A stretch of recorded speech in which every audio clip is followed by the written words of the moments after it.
So the Samsung Galaxy S3 has landed, and impressive it is, but how does it stack up against the people's favourite, the iPhone 4S? It's time we found out. Build quality and design wise, the two could hardly be different. The big S3 is massive, curvy with a plastic chassis, while the 4S is small, angular and finished in steel and glass. Both have their advantages and disadvantages. The curved style of the S3 actually makes it more comfortable sat passively in the hand.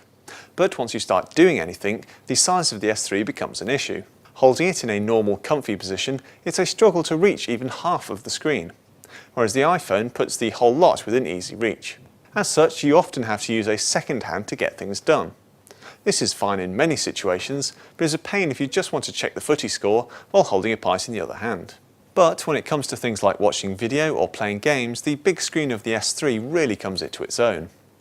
Given the S3 is widescreen as well, you actually end up with a picture that's 4.2 inches across compared to the iPhone's measly 3 inches.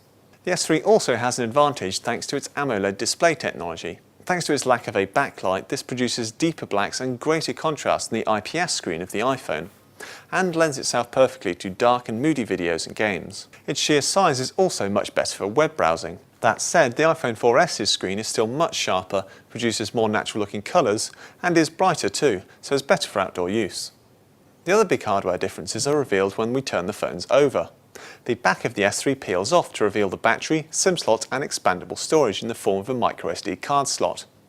In contrast, you can't access the iPhone's battery nor expand the storage. When it comes to processing speed, theoretically the S3 has a big advantage over the iPhone.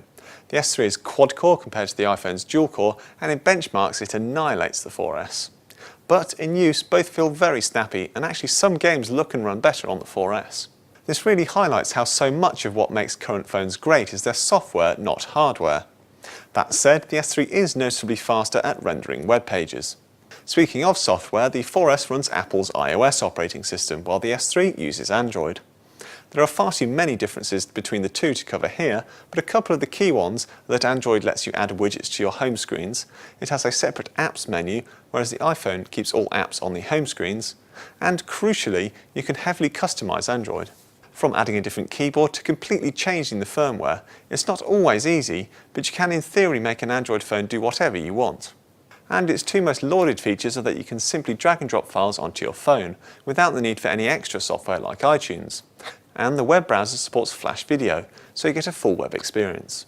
On the flip side, the 4S still has access to the most of the best apps, and its more restrictive, closed approach does make it super easy to use.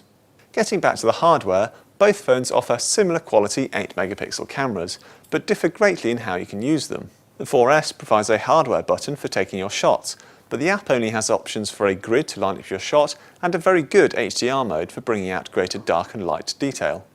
But that's it.